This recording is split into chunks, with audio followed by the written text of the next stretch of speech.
Hello everyone.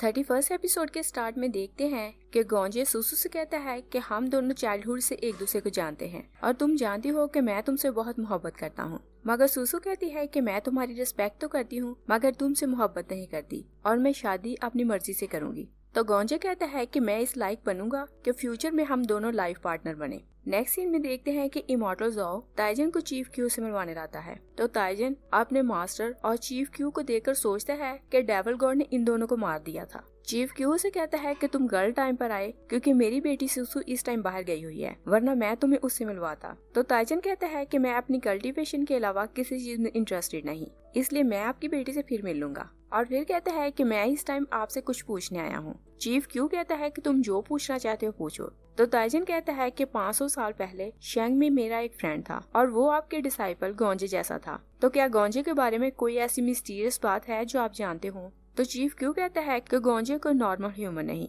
क्योंकि 500 साल पहले उसकी किसी एक्सीडेंट में डेथ हो गई थी। तो इमॉर्टल बॉशो हमारे पास आया और उसने हमसे क्रिस्टल लैंप लिया और ये लैंप गॉड ऑफ वॉर का वेपन था और इमॉर्टल बॉशो ने उस लैंप को हैमर लेक में डुबो दिया और कुछ सालों बाद एक बेबी बॉर्न हुआ जो गोंजे है। तो ताइजन को क्लू मिल जाता है कि वो शिवे को वापस कैसे ला सकता है और उसने क्योंकि क्लाउड स्पेल सीख लिया था तो वो इमॉर्टल पैंग को बुलाता है और कहता है कि मुझे बताओ कि तुमने गोंजे को रिवाइव कैसे किया और क्या तुमने जो मेरे ब्लड की बोतल ली थी वो इस काम के लिए यूज की। मगर इमॉर्टल पैंग कुछ नहीं बोलता। तो ताइजन कहता है कि अगर तुम नहीं बताओगे तो मैं अपने सोर्सेज यूज करूंगा और सब कुछ पता लगा लूंगा। तो पैंग उसे बताता है कि डेड पर्सन को रिवाइव करने के लिए तुम्हें उसके एनिमी का ब्लड और अपने लवर के टीयर्स चाहिए होंगे और फिर डेड पर्सन के बाल और स्किन चाहिए और इन सब चीजों को कलेक्ट करने के बाद अगर तुम सोल गैदरिंग एरे को ऐसी जगह बैठकर यूज करो जहाँ डिवाइन एनर्जी ना हो तो तुम उस पर्सन को रिवाइव कर सकते हो। तो ताइजन कहता है कि ब्लड और टीयर्स तो मेरे पास हैं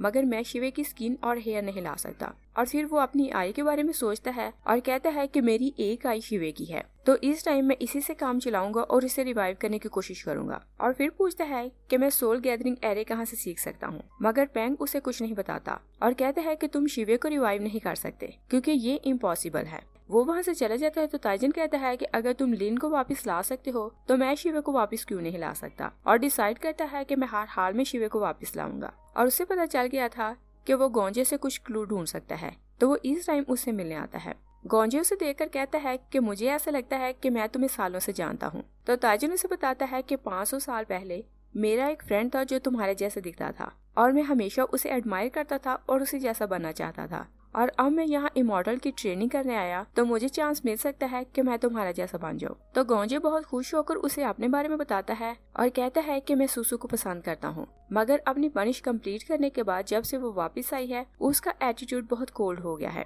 ताइजन उसे कहता है कि तुम उसे थोड़ा टाइम दो और फिर वो उसे शिवे के बारे में बताता है और कहता है कि स्टार्ट में शिवे मुझसे मोहब्बत करने लगी तो मुझे चेंज करना बहुत मुश्किल था, मगर टाइम के साथ साथ उसने मुझे चेंज कर दिया और इसी तरह तुम भी टाइम के साथ साथ सुसु के माइंड को चेंज कर सकते हो। और फिर वो उसे बताता है कि मेरे कारण शिवे की एक एक्सीडेंट में डेथ हो गई और मैं उसे वापस लाना चाहता हूँ और पूछता है कि क्या तुम सोल गैदरिंग एरे की फॉर्मेशन जानते हो। तो गोंजे उसकी बात सुनकर हैरान रह जाता है, मगर उसने उसे ये बता दिया था कि ये बुक तुम्हें लाइब्रेरी में मिल सकती है। तो ताइजन सबसे चुप कर रात को लाइब्रेरी जाता है और वहाँ जाकर डीमंस की एक बुक पढ़ने लगता है और उसमें डीमन के आर्टिफैक्ट्स के बारे में लिखा हुआ था जिन्हें वो बहुत ध्यान से पढ़ रहा था। तभी बुक उसके हाथ से छूटती है तो वहाँ एक पेज खुल जाता है जहाँ सोल गैदरिंग एरे के बारे में लिखा हुआ था। तो उसे समझ आ जाती है कि कोई इस स्पेल का नाम क्यों नहीं लेता क्योंकि ये डीमन का मैजिक स्पेल था जो इमॉर्टल सेक्ट में बैन था। दूसरी साइड पे देखते हैं कि सुसु बहुत अपसेट थी क्योंकि उसने अपनी बॉडी में इवल बॉन्ड को तो सील कर लिया था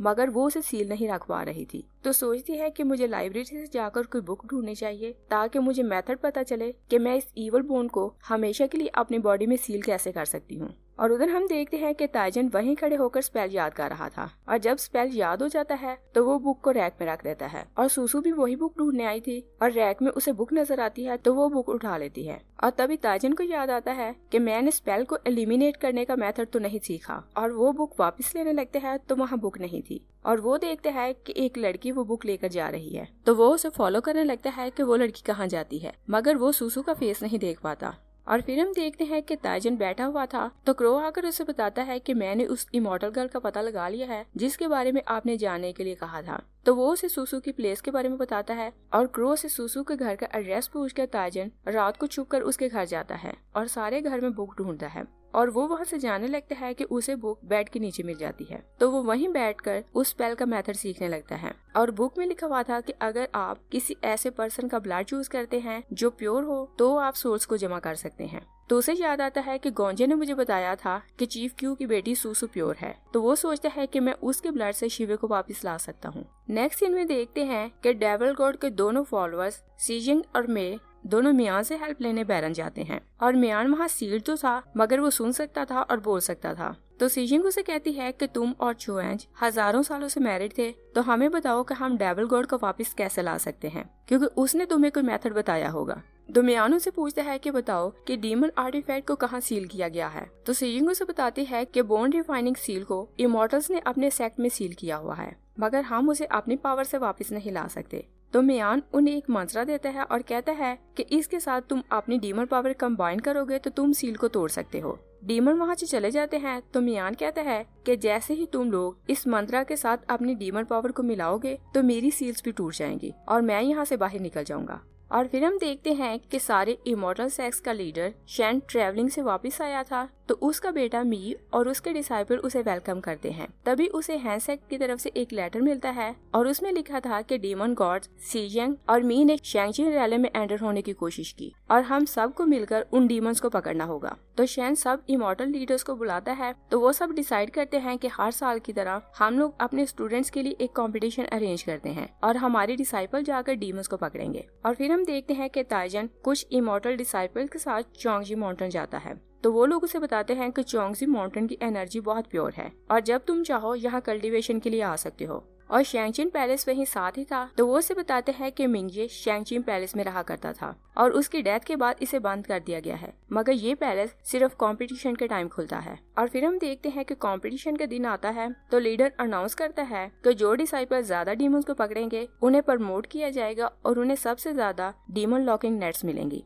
और कहते हैं कि आप लोग अपना ग्रुप खुद डिसाइड कर सकते हैं। तो ताजन कुछ इमॉर्टल्स के साथ शैंगचिन पैलेस आता है और डिसाइपल्स की बातों से ताजन को पता चल गया था कि स्पिरिचुअल लेडी यहाँ आने वाली है, इसलिए वो डिसाइड करता है कि मुझे जाकर उसे ब्लड लेना होगा ताकि मैं शिवे को रिवाइव कर सकूं। तो वो अपने साथियों से कहता है कि मैं कंपटीशन में पार्टिसिपेट नहीं करूंगा और मुझे यहाँ कुछ बुक्स ढूंढनी है तो तुम लोग जाकर डीमंस पकड़ो। दूसरी साइड पे देखते हैं कि सुसु भी कंपटीशन में पार्टिसिपेट नहीं कर रही थी और इस टाइम वो भी शैंगचिन पैलेस आई हुई थी और जब वो वहाँ आती है तो मिंगये और सैंगजू के लाइफ के बारे में सोचने लगती है और फिर वो वहाँ हर चीज को टच करके देखती है और वो एक बार फिर ऑलमोस्ट बोरे के सपने में चली जाती है। और ताजिन पैलेस के अंदर आता है तो सोचता है कि जिस तरह मिंगये और सैंगजू सेपरेट हो गए मैं और शिवे भी सेपरेट हो गए। और फिर वो हॉल में जाता है तो वहाँ एक लड़की को देखता है और दूर से उसे लगता है कि वो शिवे जैसी है। ताजिन पास जाकर देखता है मगर सुसु खुद पर कंट्रोल कर लेती है और वो ऐसे प्रिटेंड करती है कि वो ताजिन को नहीं जानती। यही 31st एपिसोड फिनिश हो जाती है। Thanks for watching.